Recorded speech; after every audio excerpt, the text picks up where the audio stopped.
السلام علیکم ورحمۃ اللہ وبرکاتہ۔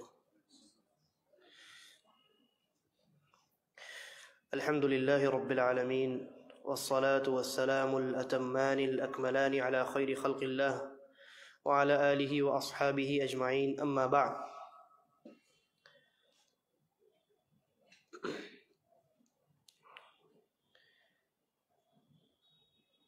شرعی علوم کو سیکھنے اور سکھانے کی مجلسوں کا اہتمام خیر و برکت اور اللہ کی رحمت و مغفرت کے حصول کے اسباب میں ایک بہت بڑا سبب ہے۔ نبی اکرم جناب محمد الرسول اللہ صلی اللہ علیہ وسلم نے ارشاد فرمایا کہ اللہ تبارک و تعالیٰ کے کچھ فرشتے اللہ کی زمین میں اسی مقصد سے پھرتے رہتے ہیں کہ انہیں کوئی مجلس ذکر ملے، اور جب کوئی ایسی مجلس جس میں قرآن و حدیث کا سیکھنا سکھانا، علم شرعی، کتاب و سنت کے مسائل پر، حلال و حرام کے مسائل پر گفتگو، اللہ رب العالمین کی یاد، ان چیزوں کا اہتمام ہوتا ہے، تو وہ فرشتے آواز دے کر کے باقی تمام فرشتوں کو بلا لیتے ہیں، اور پھر اس مجلس پر وہ فرشتے اپنے پروں سے اس مجلس کو ڈھانپنا شروع کرتے ہیں، اور ہر فرشتہ چاہتا ہے کہ وہ ان مجلس والوں سے قریب رہے، لہذا فرشتے ایک پر کے اوپر دوسرا پر، دوسرے کے اوپر تیسرا، یہ سلسلہ آسمان دنیا تک پہنچ جاتا ہے۔ پھر اس کے بعد اللہ تبارک و تعالی ان فرشتوں سے یہ پوچھتا ہے کہ یہ بتاؤ میرے بندوں کو تم نے کس حال میں پایا؟ فرشتے کہتے ہیں کہ اے اللہ، ہم نے انہیں جنت کا سوال کرتے ہوئے پایا، یعنی جنت کی طلب میں جو کچھ اسباب تو نے متعین کیے ہیں ان اسباب کو اختیار کر رہے ہیں، سیدھا راستہ، جنت والا راستہ، ہدایت والا راستہ سیکھنے سکھانے کے لیے وہ بیٹھے ہیں۔ اللہ تبارک و تعالیٰ کہتا ہے کیا انہوں نے جنت کو دیکھا ہے؟ فرشتے کہتے ہیں نہیں دیکھا۔ اللہ پوچھتا ہے اگر انہوں نے جنت کو دیکھ لیا ہوتا تو، فرشتے کہتے ہیں اگر انہوں نے جنت کو دیکھ لیا ہوتا تو ان کا اہتمام اور زیادہ شدید ہو جاتا۔ اللہ تبارک و تعالیٰ پوچھتا ہے اور کیا کر رہے تھے؟ فرشتے کہتے ہیں کہ وہ جہنم سے پناہ طلب کر رہے تھے۔ اللہ تبارک و تعالیٰ پوچھتا ہے کیا انہوں نے جہنم کو دیکھا ہے؟ وہ کہتے ہیں نہیں اللہ دیکھا نہیں۔ اللہ رب العالمین سوال کرتا ہے اگر دیکھ لیا ہوتا تو فرشتے کہتے ہیں اگر انہوں نے جہنم کو دیکھ لیا ہوتا تو اور زیادہ اہتمام اور انہماک کے ساتھ وہ جہنم سے پناہ طلب کرنے میں لگ جاتے۔ اس کے بعد اللہ تبارک و تعالیٰ کہتا ہے فرشتوں گواہ رہو، میں نے تمام مجلس والوں کو بخش دیا، ان تمام کی میں نے مغفرت فرما دی۔ فرشتہ کہتا ہے، ایک فرشتہ کہ اے اللہ، اس مجلس میں ایک ایسا آدمی بھی ہے جو علم شرعی کو سیکھنے سکھانے کے لیے نہیں آیا، کسی اور مقصد کے لیے آیا ہے، لیکن مجلس میں آ کر کے تھوڑی دیر بیٹھ گیا۔ اللہ تبارک و تعالیٰ کہتا ہے فرشتوں گواہ رہو، میں نے اس آدمی کو بھی بخش دیا اس لیے کہ وہ ایسے لوگوں کی مجلس میں شامل ہو گیا ہے جن کی مجلس کی برکت سے کوئی بدبخت نہیں رہتا، کوئی محروم نہیں رہتا، اور کوئی اس مجلس سے استفادہ کیے بغیر واپس نہیں جاتا ہے۔ اللہ تبارک و تعالیٰ کہتا ہے وہ ایسے لوگوں کی مجلس میں بیٹھا ہے کہ جس مجلس میں شامل ہونے والے لوگوں کی برکت سے کوئی محروم نہیں رہتا۔ لہذا مجالس ذکر جہاں کہیں بھی آپ کو دکھے، اور دین اور اسلام اور شریعت کے سیکھنے سکھانے کی بات جہاں پر ہو تو وہاں شامل ہو جائیے۔ ہو سکتا ہے کچھ باتیں آپ کو سمجھ میں نہ آئیں لیکن کم سے کم برکت تو ضرور حاصل ہوگی، مغفرت اور رحمت تو ضرور حاصل ہوگی، فرشتے اس مجلس کو ڈھانپ لیتے ہیں۔ ایک واقعہ مجھے یاد آیا ہے، کچھ دنوں قبل ہی نظر سے گزرا ہے، کسی نے لکھا کہ شیخ بدیع الدین شاہ الراشدی رحمہ اللہ کے بارے میں شاید یہ واقعہ ہے۔ وہ پاکستان کے سندھ کے بہت بڑے عالم گزرے ہیں، اور یعنی بڑے علماء ہیں، علماء میں ان کا شمار ہوتا ہے، بڑے علماء میں۔ ان کے بارے میں کسی نے اس واقعے کا تذکرہ کیا کہ ایک مرتبہ حرم مکی میں وہ درس دے رہے تھے۔ شیخ بدیع الدین شاہ الراشدی رحمہ اللہ کا درس مکے میں مسجد الحرام میں ہوا کرتا تھا، تو ایک مرتبہ وہ درس دے رہے تھے، اور وہ درس ان کا اردو میں چل رہا تھا۔ وہ ہفتے میں 3-4 دن جو ہے وہ عربی میں درس دیتے، اور 1-2 دن وہ اردو میں درس دیا کرتے تھے، تو اس دن ان کا درس اردو میں چل رہا تھا، اور جتنے طلبہ اسٹوڈنٹس سب بیٹھے ہوئے تھے ان کے درس سے فائدہ اٹھا رہے تھے۔ دیکھنے والے نے یہ دیکھا کہ کچھ دیر کے بعد درس جب آگے چلتا چلا گیا، کچھ دیر کے بعد دور میں کسی یعنی کھمبے کے پاس ایک عربی شخص وہاں سے اٹھ کر کے وہ آیا اور مجلس میں شامل ہو گیا۔ درس ختم ہوا، طلبہ نے پوچھا کہ ہم نے آپ کو دیکھا کہ آپ شیخ کے درس میں حاضر ہو گئے، اور یہ درس تو اردو میں چل رہا تھا، آپ کو تو اردو آتی نہیں ہے، آپ تو عربی ہیں، عربی میں درس تو آج نہیں ہو رہا تھا، پھر کیا وجہ ہے کہ آپ وہاں سے اٹھ کر کے اس درس میں آ کر کے آپ شامل ہو گئے؟ اس آدمی نے جواب دیا کہ معاملہ یہ ہوا کہ میں یقیناً اردو میں درس چل رہا تھا تو مجھے کہاں کچھ سمجھ میں آئے گا، میں نے یہی سوچا اور آرام سے وہاں ذرا لیٹ گیا کہ آرام کر لوں، اس درس سے کیسے فائدہ اٹھاؤں گا، میں تو عربی ہوں اور یہ اردو بول رہے ہیں۔ تو وہ آدمی کہتا ہے کہ میں جیسے ہی لیٹا میری آنکھ لگی، نیند ہلکی سی آئی، تو میں نے ایک خواب دیکھا۔ خواب یہ دیکھا کہ ایک بارش آیا، ایک بادل آیا، اور وہ بادل جو ہے تمام لوگوں کے اوپر سے گزرتے گزرتے شیخ بدیع الدین شاہ الراشدی رحمہ اللہ کے اس درس ہونے والی جو جگہ ہے، مجلس جو ہے، وہ اس کے اوپر ٹھہر گیا، اور اس مجلس میں بارش ہونے لگی، وہ بادل وہاں برسنے لگا۔ جب میری نیند کھلی تب مجھے اس بات کا احساس ہوا کہ گرچہ مجھے اردو نہیں آتی، لیکن اللہ رب العالمین کی رحمت کا محتاج تو میں پھر بھی ہوں، لہذا میں کچھ سمجھوں یا نہ سمجھوں، میں نے اس خواب کی یہ تعبیر کی کہ اللہ رب العالمین کی رحمت ان کے مجلس پر، ان کے درس پر نازل ہو رہی ہے، اس لیے میں وہاں سے اپنی جگہ سے اٹھا اور اس مجلس میں شامل ہو گیا۔ معلوم ہوا کہ اس طرح کی مجالس، علماء کی مجالس اور علم کی مجالس میں انسان کو ہمیشہ شامل ہونا چاہیے، چاہے آپ کو کچھ سمجھ میں آئے نہ آئے، کوئی نئی بات ہو کوئی پرانی بات ہو، لیکن کم از کم اللہ کی رحمت اور اللہ کی مغفرت تو ضرور حاصل ہو جائے گی۔ تو اس طرح کے مجالس کا اہتمام بہت ضروری ہے، اور یہ مجالس خیر اور بھلائی سے، اللہ کی رحمت اور برکت سے بھرپور ہوتی ہیں۔ اس کے بعد شیخ عبدالعزیز بن باز رحمہ اللہ کی کتاب الدروس المہمہ لعامۃ الامہ، عام مسلمانوں کے لیے ضروری اسباق و دروس، اس کتاب میں ہم نے تیسرا جو درس ہے وہ مکمل کر لیا۔ تیسرا درس ایمان باللہ کے بارے میں تھا، اللہ رب العالمین پر ایمان کے بارے میں تھا، اور اس پر ایمان کے 6 ارکان پر ہم نے مختصر اور جامع انداز میں گفتگو کرنے کی کوشش کی تھی۔ اللہ پر ایمان، فرشتوں پر ایمان، کتابوں رسولوں، اور اسی طریقے پر آخرت کے دن اور تقدیر، اچھی بری تقدیر، ان تمام چیزوں پر الحمدللہ ہم نے گفتگو کی۔ اب یہ ہے ہمارے سامنے الدرس الرابع، چوتھا درس، اور یہ اقسام التوحید اور اقسام الشرک کے بارے میں ہے۔ شرک کے، توحید کے اقسام، توحید کی قسمیں اور شرک کی قسمیں، دونوں کی الگ الگ قسمیں اس میں بیان کی جائیں گی۔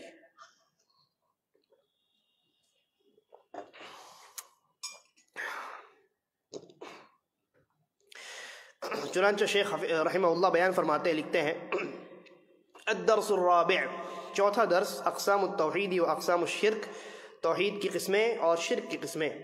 بیان اقسام التوحید وہی ثلاثہ، توحید کی قسموں کا بیان، اور توحید کی 3 قسمیں: توحید الربوبیہ و توحید الالوہیہ و توحید الاسماء والصفات، الوہیت کی توحید، ربوبیت کی توحید اور اسماء و صفات کی توحید۔ کہتے ہیں اما توحید الربوبیہ، جہاں تک توحید ربوبیت کا سوال ہے تو کیا ہے وہ؟ فهو الایمان بان اللہ سبحانہ الخالق لکل شیء، اس بات پر ایمان کہ اللہ تبارک و تعالی ہر چیز کا خالق ہے، والمتصرف فی کل شیء، اور ہر چیز پر اسی کا اقتدار ہے، لا شریک لہ فی ذلک، اور ان معاملات میں اللہ کا کوئی شریک، اللہ کا کوئی پارٹنر نہیں ہے۔ یہ توحید ربوبیت ہے، یعنی اللہ کے رب ہونے میں آپ اللہ کو ایک مانیں، اور اللہ کے برابر ربوبیت کے معاملے میں اللہ کے افعال میں، اللہ کے کاموں میں آپ کسی کو اللہ کے برابر نہ ٹھہرائیں۔ وَأَمَّا تَوْحِيدُ الْأُلُوهِيَّةِ، توحید الوہیت کے بارے میں کہتے ہیں فَهُوَ الْإِيمَانُ بِأَنَّ اللَّهَ سُبْحَانَهُ هُوَ الْمَعْبُودُ بِحَقٍّ، اس بات پر ایمان کہ اللہ رب العالمین ہی حقیقی معبود ہے، لا شریک لہ فی ذلک، اور معبود ہونے میں اس کا کوئی شریک نہیں ہے۔ وَهُوَ مَعْنَى لَا إِلَهَ إِلَّا اللَّهُ، اور یہی معنی لا الہ الا اللہ کا ہے۔ لا معبود بحق الا اللہ، لا الہ الا اللہ کا معنی کیا ہے؟ اللہ کے علاوہ کوئی معبود حقیقی نہیں ہے۔ حقیقی کا لفظ لگانا ضروری ہے کیونکہ اللہ کے علاوہ بہت ساروں نے باطل معبود بنا رکھے ہیں، تو باطل معبود تو موجود ہیں، اس لیے حقیقی کی نفی کرنی ضروری ہے۔ تمام کے تمام جو یعنی معبود موجود ہیں وہ سب کے سب باطل ہیں۔ حقیقی معبود کون ہے؟ اللہ رب العالمین کی ذات۔ فجمیع العبادات من صلاة وصوم وغیر ذلك یجب اخلاصها للہ وحدہ، لہذا جب وہی اکیلا حقیقی معبود ہے یعنی عبادت کا مستحق ہے تو تمام کی تمام عبادات، نماز، روزہ اور تمام اس کے علاوہ بقیہ تمام عبادات، ان تمام کا خالص اللہ کے لیے انجام دینا واجب ہے۔ ولا يجوز صرف شيء منها لغيره، لہذا تمام عبادات میں کسی ایک عبادت کو بھی اللہ کے علاوہ کسی اور کے لیے انجام دینا جائز نہیں۔ یہ توحید الالوہیہ، توحید الوہیت ہے۔ واما توحید الاسماء والصفات، اور توحید اسماء و صفات کیا ہے؟ فهو الايمان بكل ما ورد في القرآن الكريم او الاحاديث الصحيحة من اسماء الله وصفاته، کہ قرآن کریم اور نبی صلی اللہ علیہ وسلم کی احادیث میں اللہ رب العالمین کی جتنی صفات، ایٹریبیوٹس، کوالٹیز جو ہیں، اور اسی طریقے پر اللہ کے نام وارد ہوئے ہیں، ان کا تذکرہ آیا ہے، ان تمام پر ایمان لانا، یہ ایک بات۔ وَإِثْبَاتُهَا لِلَّهِ وَحْدَهُ عَلَى الْوَجْهِ اللَّائِقِ بِهِ سُبْحَانَهُ، اور ان تمام صفات کو اللہ رب العالمین کی شان کے مطابق اللہ کے لیے تسلیم کرنا، اللہ کے لیے ثابت کرنا۔ ابھی اس کی تفصیل انشاءاللہ کچھ آئے گی۔ من غیر تحریف، تحریف کیے بغیر، ولا تعطیل، تعطیل کیے بغیر، ولا تکییف، تکییف کیے بغیر، کیفیت بیان کیے بغیر، ولا تمثیل، مثال بیان کیے بغیر۔ یہ چار چیزیں ہیں، ان کی تفصیل انشاءاللہ آئے گی۔ عملا بقولہ تعالی، اللہ کے اس فرمان پر عمل کرتے ہوئے، قل هو اللہ احد اللہ الصمد لم یلد ولم یولد ولم یکن لہ کفوا احد، آپ کہیے کہ اللہ ایک ہے، احد ہے، اور اللہ جو ہے الصمد ہے، اور اللہ نے نہ کسی کو جنا اور نہ اللہ سے کوئی جنا گیا، اور اللہ کے برابر کوئی نہیں ہے، اللہ کا کوئی کفو، کوئی برابری والا نہیں۔ وقولہ تعالی، اور اللہ کے اس فرمان پر عمل کرتے ہوئے، لیس کمثلہ شیء، اللہ کی طرح کوئی چیز نہیں، وہو السمیع البصیر، اور اللہ رب العالمین السمیع ہے اور البصیر ہے، سننے والا اور جاننے والا۔ وقد جعلها بعض اہل العلم نوعین، اور بعض اہل علم نے توحید کی دو ہی قسمیں بیان کی۔ ابھی تین قسمیں بیان ہوئی نا آپ کے سامنے، ربوبیت، الوہیت اور اسماء و صفات۔ تو بعض اہل علم، شیخ کہتے ہیں کہ بعض علماء نے اس کی دو ہی قسمیں بیان کی ہیں۔ وَأَدْخَلَ تَوْحِيدَ الْأَسْمَاءِ وَالصِّفَاتِ فِي تَوْحِيدِ الرُّبُوبِيَّةِ، دو قسمیں کیسے ہوئیں؟ تین قسموں میں سے دو قسموں کو ایک قسم بنا دی گئی، توحید ربوبیت اور توحید اسماء و صفات، اس کو ایک قسم مان لیا گیا، تو دوسری قسم کیا ہوئی؟ الوہیت۔ ولا مشاحۃ فی ذلک، اور اس میں کوئی مسئلہ نہیں ہے، کوئی اختلاف نہیں ہے، لأن المقصود واضح فی کلا التقسیمین، اس لیے کہ دونوں تقسیم میں باتیں تو تینوں کی ہو رہی ہیں، تو تین الگ الگ ٹائپس کیجئے، یا دو ہی قسموں میں، دو ہی ٹائپس میں آپ تینوں چیزوں کو شامل کر لیجئے، بات ایک ہی، کوئی مسئلہ نہیں۔ اب آئیے تھوڑی سی تفصیل اس پر ہم پہلے بات کرتے ہیں، پھر شرک کی تقسیم پر ہم بات کریں گے۔ یہ جو توحید کی تینوں قسمیں ہیں، توحید ربوبیت، توحید الوہیت اور توحید اسماء و صفات، یہ تینوں جو قسمیں ہیں نا آپس میں ملی ہوئی ہیں۔ ایک انسان موحد تب تک نہیں بن سکتا ہے جب تک وہ تینوں قسموں کی توحید پر ایمان نہ لائے۔ اللہ رب العالمین پر، اللہ کے رب ہونے پر ایمان لانا، اور اللہ رب العالمین کے اسماء و صفات پر ایمان لانا، یہ انسان سے یہ تقاضا کرتا ہے کہ وہ اسی رب کو، اور اسی رب کو جس کے یہ اتنے بہترین اور عمدہ قسم کے نام اور صفات ہیں، معبود تسلیم کرے۔ ورنہ کوئی انسان رب کسی اور کو مانے، معبود کسی اور کو مانے، تو یہ انسان کی عقل بھی تسلیم کرنے کے لیے تیار نہیں۔ لہذا عقل کا بھی یہ تقاضا ہے کہ انسان رب جس کو مانے گا، اور وہ رب جس کی سب سے بہترین صفات ہیں، ان سے بہترین صفات کسی کے نہیں ہیں، اور جس کے سب سے بہترین نام ہیں، ان سے بہترین نام کسی کے نہیں ہیں، بھلا اس کے علاوہ، اس کو چھوڑ کر کے اور کس کی عبادت کی جا سکتی ہے؟ کون ہوگا جو اس سے بہتر ہے کہ اس کے سامنے جھکا جائے؟ جب اس سے بہتر کوئی نہیں ہے، وہی رب ہے، اور تمام اچھائیاں اسی کے لیے ہیں، تمام اچھے نام بھی اسی کے ہیں، اور تمام سب سے اچھے صفات بھی اسی کے ہیں، تو کون اس سے بہتر ہو سکتا ہے کہ جس کے سامنے جھکا جائے، جس کے لیے تذلل اختیار کیا جائے۔ عبادت کا کیا معنی ہوتا ہے؟ عبادت کا معنی ہوتا ہے حقیر بن جانا، عاجزی اور انکساری اختیار کرنا، یہ عبادت کا معنی ہوتا ہے۔ تو توحید الوہیت کی حقیقت یہ ہے کہ انسان تذلل اختیار کرے، اپنے آپ کو ذلیل اور یعنی چھوٹا بنا کر کے اپنے اور تواضع اور عاجزی اور انکساری اختیار کرے، یہ عبادت کی روح ہے، یہی عبادت ہے۔ اور اس کے طریقے الگ الگ ہیں، عبادت، نماز وغیرہ تمام یہ طریقے ہیں، یہ تمام جو ہے راستے ہیں، لیکن عبادت کی روح کیا ہے؟ التذلل، عاجزی اور انکساری اختیار کرنا۔ تو انسان جب رب مان چکا ہے اور اچھے صفات اور اعلیٰ صفات کے متعلق یہ ایمان لا چکا ہے کہ وہ تمام کے تمام اسی رب کے ہیں، تو بھائی اس رب کو چھوڑ کر کے کون اس سے بہتر ہے کہ جس کے سامنے آپ چھوٹے بن جائیے اور آپ عاجزی اور انکساری اختیار کیجیے۔ مشرکین مکہ جو ہیں وہ اللہ رب العالمین کی توحید کو مانتے تھے، ربوبیت کے بھی قائل تھے، اسماء و صفات کے بارے میں بھی ان کا عقیدہ اتنا خراب نہیں تھا، ربوبیت کے قائل تھے۔ جتنے مشرکین ہیں مکہ کے وہ سب کے سب اس بات کے قائل تھے کہ اللہ رب العالمین ہی ہمارا خالق ہے، مالک ہے، روزی دینے والا، رزق دینے والا، بارش برسانے والا، پوری کائنات کو پیدا کرنے والا، خود ان کو پیدا کرنے والا۔ قرآن کریم میں جا بجا اللہ تبارک و تعالیٰ نے اس حقیقت کا تذکرہ کیا۔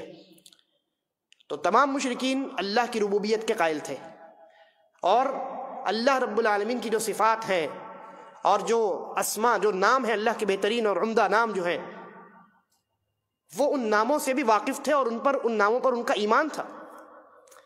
قرآن کریم میں اور احادیث میں آپ دیکھیے گا، مطالعہ کیجئے گا تو آپ کو اس بات کا علم ہوگا کہ صرف اور صرف ایک نام کے بارے میں، جیسا کہ علماء نے لکھا ہے، صرف ایک نام کے بارے میں ان کا اختلاف ملتا ہے، وہ بھی چند لوگوں سے، تمام اہل عرب سے نہیں، تمام مشرکین سے نہیں، چند لوگوں سے تکبر کی وجہ سے انہوں نے اللہ کا جو نام ہے الرحمن اس کا انکار کیا تھا، الرحیم کا انکار نہیں کیا، پھر بھی یعنی صفت رحمت کا انہوں نے انکار نہیں کیا۔ ان کو معلوم تھا کہ اللہ رب العالمین صفت رحمت سے متصف ہے، اللہ رحم کرنے والی ذات ہے۔ تو مشرکین توحید ربوبیت کے بھی قائل ہیں، توحید اسماء و صفات کے بھی قائل، لیکن پھر بھی موحد ہوئے نہیں ہوئے، مشرک کے مشرک رہے۔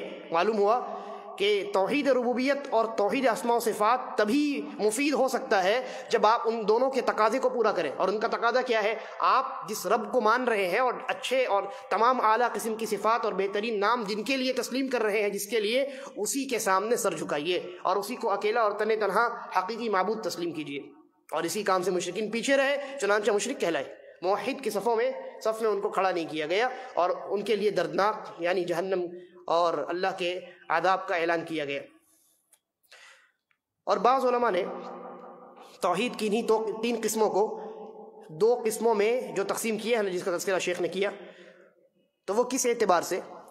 علماء کہتے ہیں کہ توحید ربوبیت اور توحید اسماء و صفات، اس میں یہ جو ہے نا، یہ چیزیں جاننے کی ہیں۔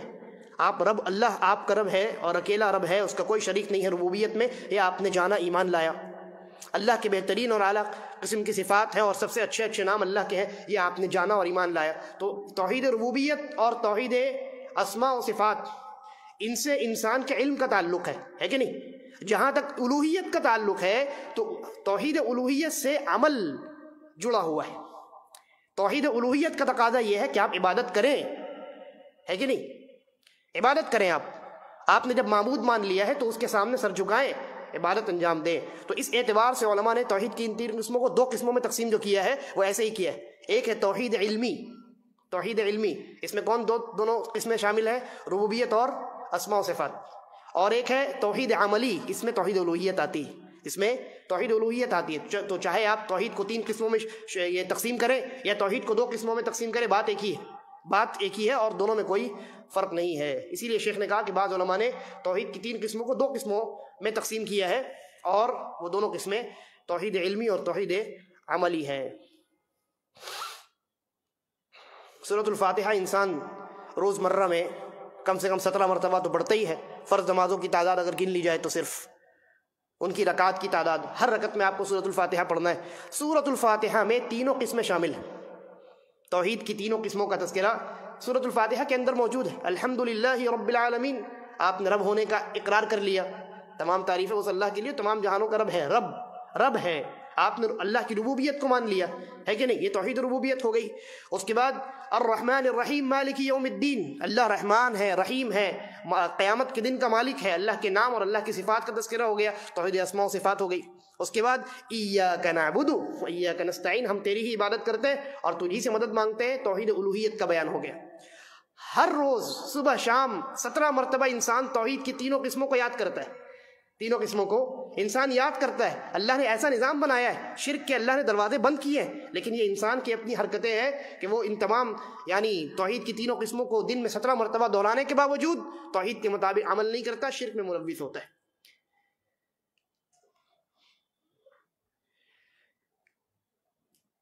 تو یہ توحید کی 3 قسمیں ہیں، توحید الوہیت، توحید ربوبیت اور توحید اسماء و صفات۔ اور آپ نے جانا کہ اصل جو معاملہ ہے وہ توحید الوہیت کا ہے نا، ربوبیت اور اسماء و صفات کے انکاری اتنے نہیں ہیں، اور وہ بگاڑ مشرکین کے اندر بھی نہیں تھا۔ اصل جو مسئلہ آ کر کے اٹکتا ہے وہ توحید الوہیت کے بارے میں آ کر کے اٹکتا ہے، اور یہی وجہ ہے کہ نبی اکرم صلی اللہ علیہ وسلم فرض نمازوں کے بعد توحید الوہیت کا تذکرہ کیا کرتے تھے۔ ذکر ہے لا الہ الا اللہ وحدہ لا شریک لہ لہ الملک ولہ الحمد وہو علی کل شیء قدیر لا حول ولا قوة الا باللہ لا الہ الا اللہ ولا نعبد الا ایاہ لہ النعمة ولہ الفضل ولہ الثناء الحسن لا الہ الا اللہ مخلصین لہ الدین ولو کرہ الکافرون۔ 3 مرتبہ لا الہ الا اللہ آیا ہے نا، 3 مرتبہ لا الہ الا اللہ آیا ہے۔ انسان نماز کے دوران بھی ان تینوں قسموں کا اقرار کر رہا ہے اور بار بار ان کو دہرا رہا ہے، اور نماز کے بعد بھی اللہ کے رسول صلی اللہ علیہ وسلم کی یہ تعلیم ہے اور آپ کا یہ طریقہ ہے کہ انسان توحید کی تینوں قسموں کو دہرائے۔ پھر اسی طریقے پر آپ دیکھ لیجیے سورۃ الناس، قل اعوذ برب الناس، انسان نے رب ہونے کا اقرار کر لیا۔ ملک الناس، انسان نے اللہ کو ملک مان لیا، اللہ کا نام ہے الملک، توحید اسماء و صفات ہو گئی۔ اور الہ الناس، لوگوں کا معبود، انسان نے اللہ کو معبود مان لیا، ہے نا۔ اس طریقے کی بے شمار آیتیں ہیں قرآن مجید کے اندر جہاں اللہ تبارک و تعالیٰ نے اپنی تینوں قسموں کو ایک جگہ بیان کیا ہے۔ اچھا، توحید اسماء و صفات کے بارے میں ہم نے جو باتیں پڑھی ہیں اس میں تھوڑی سی تفصیل جاننی ضروری ہے، جس کے بارے میں نے اشارہ ہی کیا تھا کہ بات آنے والی۔ شیخ کہتے ہیں توحید اسماء و صفات کے بارے میں فَهُوَ الْإِيمَانُ بِكُلِّ مَا وَرَدَ فِي الْقُرْآنِ الْكَرِيمِ أَوِ الْأَحَادِيثِ الصَّحِيحَةِ من اسماء اللہ و صفاتہ، اللہ کے وہ سب سے بہترین نام اور سب سے اعلیٰ صفات جو قرآن مجید میں یا رسول اللہ صلی اللہ علیہ وسلم کی احادیث میں موجود ہیں، مذکور ہیں، ان پر ایمان لانا ہے اور ان کو اللہ رب العالمین کی شان کے مطابق اللہ کے ساتھ خاص کرنا ہے۔ شان کے مطابق کا کیا معنی ہوا؟ اس شرط کو لگانے کی ضرورت کیوں پڑی؟ تاکہ اللہ رب العالمین کی مشابہت اللہ کی مخلوقات سے ختم کی جائے۔ دیکھیے، اللہ رب العالمین بھی سننے والا ہے، ہم بھی سنتے ہیں، ہے کہ نہیں؟ لیکن کیا ہمارا سننا اور اللہ رب العالمین کا سننا برابر ہے؟ جی نہیں، فرق ہے، زمین و آسمان کا فرق ہے۔ ہم نقص کے ساتھ، کمی کے ساتھ، عیب کے ساتھ، خرابی کے ساتھ سنتے ہیں، ہے کہ نہیں؟ اور اللہ رب العالمین کمال کے ساتھ سنتا ہے۔ لہذا ہم جب یہ کہیں گے اللہ رب العالمین بہت زیادہ سننے والا ہے تو اللہ کی شان کے مطابق ہم یہ صفت اللہ کے لیے استعمال کر رہے ہیں۔ وہاں ہمارا عقیدہ کیا ہوگا کہ اللہ رب العالمین اپنی شان کے مطابق سنتا ہے، بغیر کسی کمی کے اور انتہائی یعنی پرفیکشن کے ساتھ، کوئی خرابی، کمی، عیب نہیں ہے اللہ رب العالمین کے سننے میں، اور اس کے سننے کی طاقت اور قوت اللہ رب العالمین کے شان کے مطابق ہے۔ اسی لیے شیخ نے یہاں یہ جملہ استعمال کیا ہے علی الوجہ اللائق بہ سبحانہ وتعالی، کہ بندے بھی سنتے ہیں، ایک مثال دے رہا ہوں میں، اور اللہ رب العالمین بھی سنتا ہے۔ بندے بھی معاف کرتے ہیں، اللہ بھی معاف کرتا ہے، بندے بھی رحم کرتے ہیں، اللہ بھی رحم کرتا ہے، لیکن کیا دونوں صفات دونوں ہمارے لیے اور اللہ رب العالمین کے لیے جو ہے وہ دونوں ایک ہی طرح کے ہیں؟ جی نہیں، ایک طرح کے نہیں، بلکہ زمین و آسمان کا فرق ہے۔ اللہ اپنے شان کے مطابق ان تمام صفات سے متصف ہے اور بندے اپنے نقص اور کمی کے ساتھ ان صفات سے متصف ہیں۔ شیخ ابن عثیمین رحمہ اللہ نے بڑا بہترین رد کیا ہے ان باطل فرقوں پر جنہوں نے اسماء و صفات کے بارے میں کے باب میں گمراہی اختیار کی اور اللہ کے صفات کا انکار کر دیا۔ اور بہانہ کیا بنایا آپ جانتے ہیں؟ انہوں نے بہانہ یہ بنایا کہ اگر ہم نے یہ تسلیم کر لیا کہ اللہ سننے والا ہے، مان لیتے ہیں، اس صفت کو لے لیتے ہیں، ٹھیک ہے، تو اگر ہم نے یہ تسلیم کر لیا کہ اللہ سننے والا ہے تو بندہ بھی تو سنتا ہے، تو اللہ کے سننے اور بندے کے سننے میں ہم اگر یہ کہیں گے کہ اللہ بھی سننے والا بندہ بھی سننے والا ہے، تو ہم نے بندے کو اللہ سے ملا دیا، اللہ کو بندے سے ملا دیا۔ یہ اشکال ان کے ذہن میں پیدا ہوا اور انہوں نے سرے سے یہ اعلان کر دیا کہ ہم اللہ کی صفات ہی کو نہیں مانتے، نہ مانیں گے، اور نہ اللہ اور بندے کا، مخلوقات کا ایک جگہ ہونا، ایک جیسا ہونا ہمیں ماننا پڑے گا۔ تو شیخ ابن عثیمین رحمہ اللہ نے جو علمی دلائل ہے وہ تو ہے، وہ چھوڑ دیجئے، عقلی دلیل جو ان کے سامنے پیش کی، انہوں نے یہاں پہ عقل کا استعمال کیا نا، تو عقل سے ان کی پٹائی کی، کہا کہ عقل بھی تسلیم نہیں کرتی ہے کہ دو الگ ذات، جو دو الگ الگ ذات اور جن کے دونوں کے اندر دونوں کی ذات میں بہت فرق ہو اور دونوں کی صفات میں بہت فرق ہو، وہ دونوں کسی بھی اعتبار سے ایک جیسے عقل بھی تسلیم نہیں کرتی۔ مثال جو ہے انہوں نے دی ہے، مثال سے آپ کو بات سمجھ میں آئے گی۔ جیسے آپ یہ کہہ لیجئے ایک اونٹ ہے اور ایک چونٹی ہے، ایک اونٹ ہے اور ایک چونٹی ہے۔ ایک آدمی کہے کہ اونٹ کے بھی جسم میں پیر ہوتے ہیں اور چونٹی کے بھی جسم میں پیر ہوتے ہیں، تو عقل کیا کہتی ہے؟ کیا اونٹ کے پیر چونٹی کی طرح ہے؟ کیا چونٹی کے پیر اونٹ کی طرح ہے؟ نہیں، دونوں کے پیر ہیں، لیکن دونوں کے پیر دونوں کی ذات کے حساب سے ہے کہ نہیں؟ اونٹ کے پیر اونٹ کی جسامت کے حساب سے لمبے ہیں، چوڑے ہیں، گوشت پوشت اس میں بہت زیادہ ہڈی ہے، بہت مضبوط ہے، اور چونٹی کے پیر کمزور ہیں، چونٹی کی اپنی جسامت کے حساب سے، اس کی اپنی ذات کے حساب سے۔ تو یہ کیسے ہو گیا کہ اگر آپ نے اللہ کی صفت مان لی اور وہی صفت بندے کے اندر پائی گئی تو دونوں کو آپ نے، یعنی آپ کو یہ ماننے پر، آپ یہ مانیں اگر کہ اللہ کے اندر بھی وہ صفت ہے جو بندے کے اندر ہے، جیسے سننا، تو یہ ماننا پڑے گا کہ اللہ اور بندہ دونوں ایک جیسا ہو گیا؟ ہرگز نہیں۔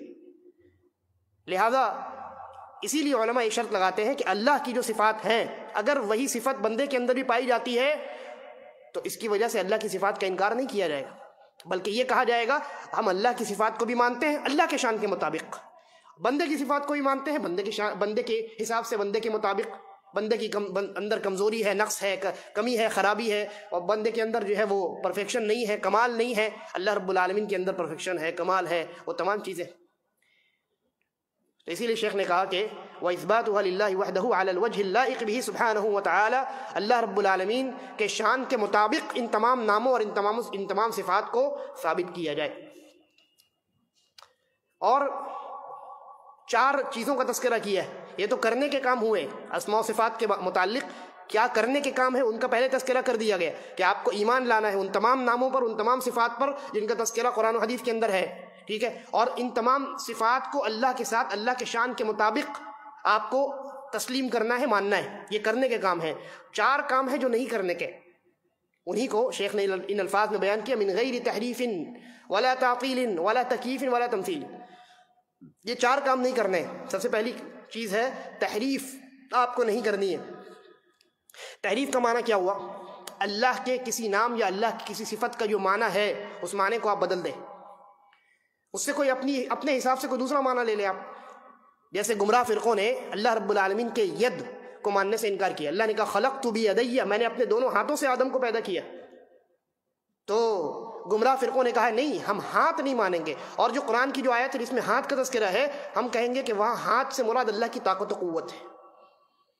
یہ تحریف ہے، یہ تحریف ہے۔ ہاتھ کا معنی ہاتھ ہوتا ہے، آپ نے کس دلیل کی بنیاد پر وہاں پہ وہ طاقت و قوت مراد لیا؟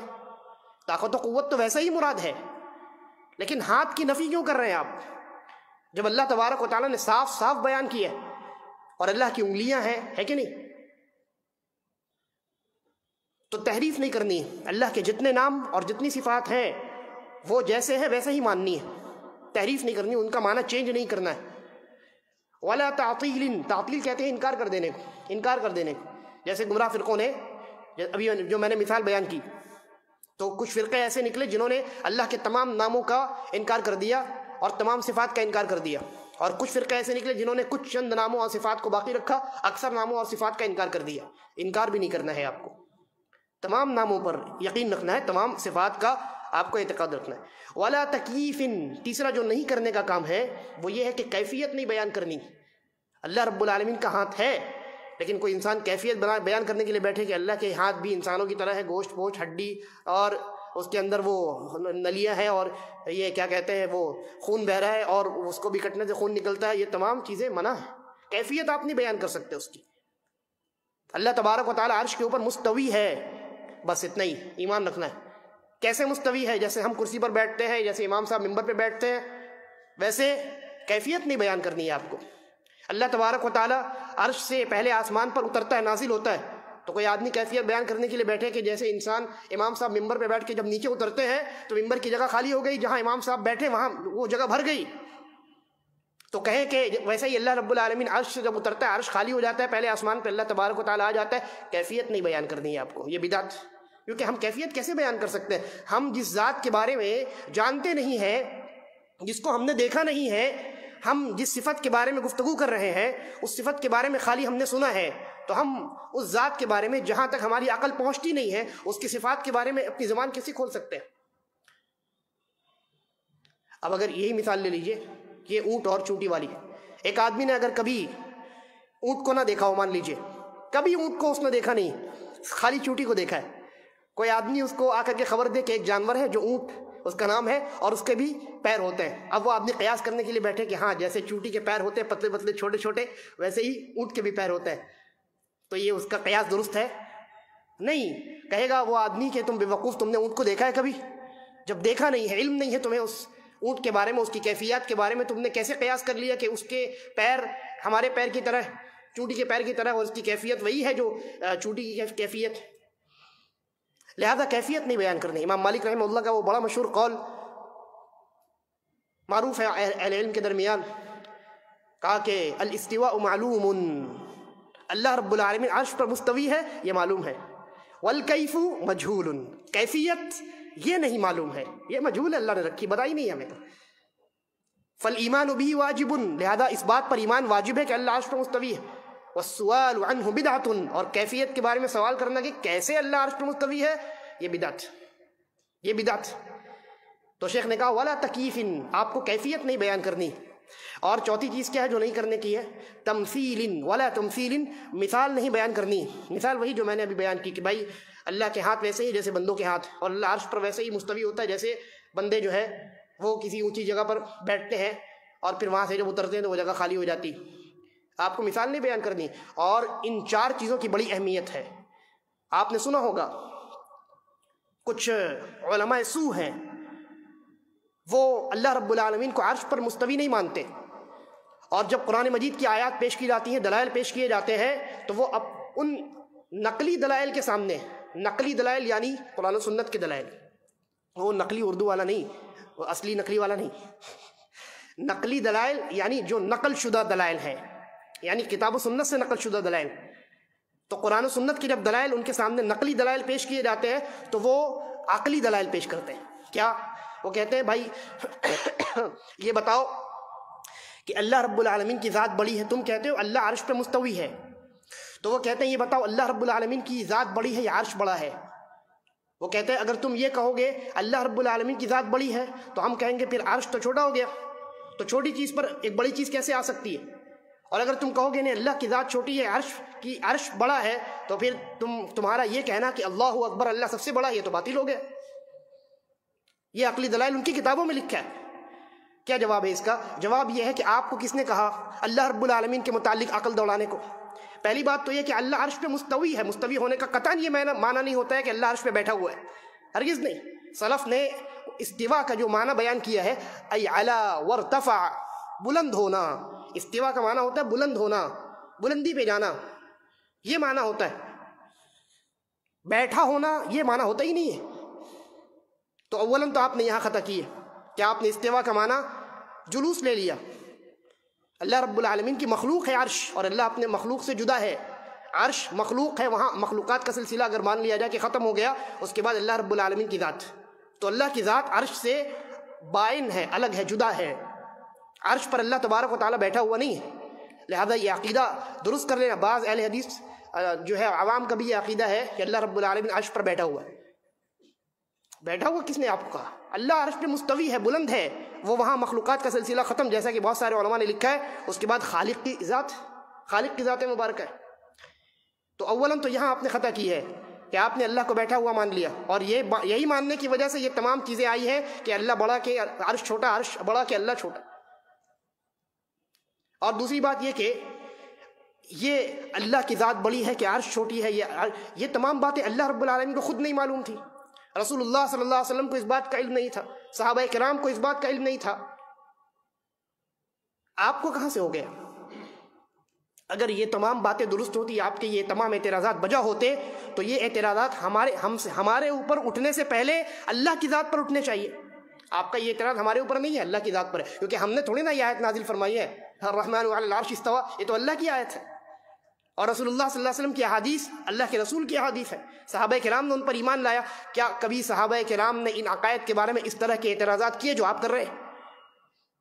لہذا ان تمام صفات کے بارے میں اور تمام اللہ کے بہترین جو اچھے اچھے نام ہیں ان کے بارے میں انسان کا کیا عقیدہ ہونا چاہیے؟ وہ تمام اللہ کے شان کے مطابق اللہ کے ساتھ خاص ہے، اور ان کی کیفیت ہم نہیں جانتے، ہم ان پر ایمان رکھتے ہیں، ان کا انکار نہیں کرتے، اور ان کے معنی میں تحریف نہیں کرتے، ان کی کیفیت نہیں بیان کرتے، اور بندوں سے اس کی مثال، اس کی مشابہت بیان نہیں کرتے۔ لیس کمثلہ شیء وہو السمیع البصیر، اللہ نے ایک ہی آیت میں دونوں چیزوں کو بیان کیا، کہا لیس کمثلہ شیء، اللہ کی طرح کوئی چیز نہیں ہے۔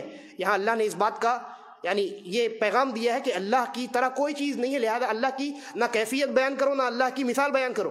اور پھر آگے کیا کہا؟ وَهُوَ السَّمِيعُ الْبَصِيرُ، اللہ نے اپنے دونوں ناموں اور دونوں صفتوں کو ثابت کیا ہے کہ وہ سننے والا بھی ہے اور جاننے والا بھی ہے، یعنی جب وہ کسی کی طرح نہیں ہے اس کی کیفیت مت بیان کرو، لیکن تب بھی وہ سننے والا ہے اور جاننے والا ہے، اس پر ایمان رکھو۔ اس کا معنی کیا ہے؟ کیسے ایمان رکھو؟ ایسے ایمان رکھو کہ اللہ رب العالمین سننے اور جاننے والا ہے، اور وہ اپنے شان کے مطابق سنتا اور جانتا ہے، انسانوں کی طرح نہیں۔ تو یہ چار چیزیں جو نہیں کرنے کی ہیں، تحریف، تعطیل، تکییف اور تمثیل۔ ایک اور چیز علماء بیان کرتے ہیں، تاویل۔ تاویل کا معنی بھی وہی ہوتا ہے، ظاہری معنی چھوڑ کر کے بہت دور کی کوڑی لا کر کے کوئی دوسرا معنی بیان کرنا، اور اس کی مثال بھی وہی ہے، وہ ید والی جو میں نے مثال دی ہے۔ اللہ نے جب ید کا لفظ استعمال کیا تو ید سے ید مراد ہے، ہاتھ سے ہاتھ مراد ہے، کوئی دوسری چیز مراد نہیں ہے۔ طاقت و قوت مراد لے لیں آپ، اللہ کے نازل ہونے سے اللہ کی رحمت نازل ہونا مراد لے لیں آپ، ہے نا؟ تو یہ جو ہے ان کے غلط اور باطل عقائد ہے، یہ غلط اور باطل عقائد۔ اللہ نے یہ خبر دی ہے رسول اللہ صلی اللہ علیہ وسلم نے کہ اللہ تبارک و تعالیٰ آخری پہر، رات کے آخری پہر میں آسمان دنیا پہ نازل ہوتا ہے، بس ایمان رکھنا ہے۔ اس بحث میں پڑھنا ہی نہیں ہے کہ عرش خالی ہو گیا، پہلا آسمان بھر گیا، یہ ہوا وہ ہوا، ہم کیسے اترتے ہیں ویسے ہی، آپ کو کس نے بتایا؟ لہذا صرف ایمان رکھنا ہے، اور ایمان کیسے رکھنا ہے؟ ایسے رکھنا ہے کہ یہ تمام صفات جن کا تذکرہ قرآن و حدیث میں ہے ہم اللہ کے ساتھ خاص کرتے ہیں، مانتے ہیں، اور یہ تمام صفات اللہ کے ساتھ اس کے شان کے مطابق مانتے ہیں، اس کے شان کے مطابق۔ اس کی کیفیت ہم جانتے ہی نہیں ہیں کہ اس کے بارے میں ہم ڈسکس کرنے کے لیے بیٹھے۔ اور اس کی دلیل جو ہے شیخ نے بیان کی سورۃ الاخلاص، اس میں اللہ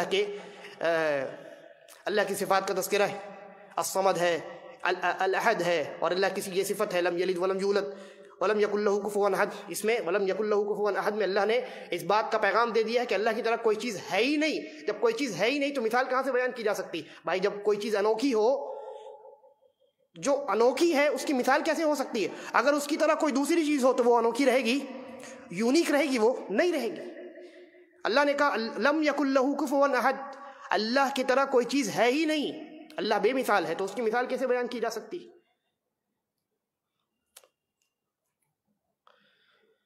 یہ توحید اسماء و صفات ہے، اور اس طریقے سے ہم نے توحید کی 3 قسموں پر مختصر انداز میں گفتگو کی، اور توحید کی جو تیسری قسم ہے اسماء و صفات، اس کے بارے میں تھوڑی سی میں نے تفصیل بیان کی ہے، کیونکہ اس تعلق سے یعنی عام مسلمانوں میں گمراہی اور ضلالت تھوڑی زیادہ پائی جاتی ہے۔ اب اس کے بعد جو دوسرا حصہ ہے اقسام الشرک، شیخ کہتے ہیں وہ اقسام الشرک ثلاثہ، شرک کی 3 قسمیں ہیں، شرک اکبر و شرک اصغر و شرک خفی، شرک اکبر، شرک اصغر اور چھپا ہوا شرک خفی۔ تو انشاءاللہ اس کے بارے میں ہم بات کریں گے۔ شرک اکبر، یہ شرک اکبر جو ہے انسان کو اسلام سے خارج کر دیتا ہے۔ شرک اصغر خارج تو نہیں کرتا لیکن پھر بھی وہ شرک اکبر ہے، شرک اصغر ہے، اور تمام کبیرہ گناہوں میں سب سے بڑا کبیرہ گناہ ہے۔ اور شرک خفی جو ہے چھپا ہوا شرک جو ہے یہ شرک اکبر بھی ہو سکتا ہے، شرک اصغر بھی ہو سکتا ہے، کیونکہ شرک اکبر بھی چھپا ہوا ہو سکتا ہے اور شرک اصغر بھی چھپا ہوا ہو سکتا ہے۔ تو انشاءاللہ اگلے درس میں ان تینوں قسموں پر ہماری گفتگو ہوگی۔ اللہ تبارک و تعالی ہم تمام کو دنیا میں جب تک رکھے توحید پر زندہ رکھے، اور جب ہمارا خاتمہ ہو تو ایمان اور اسلام پر ہو۔ هذا واللہ اعلم وصلی اللہ علی نبینا وسلم۔ السلام علیکم ورحمۃ اللہ وبرکاتہ۔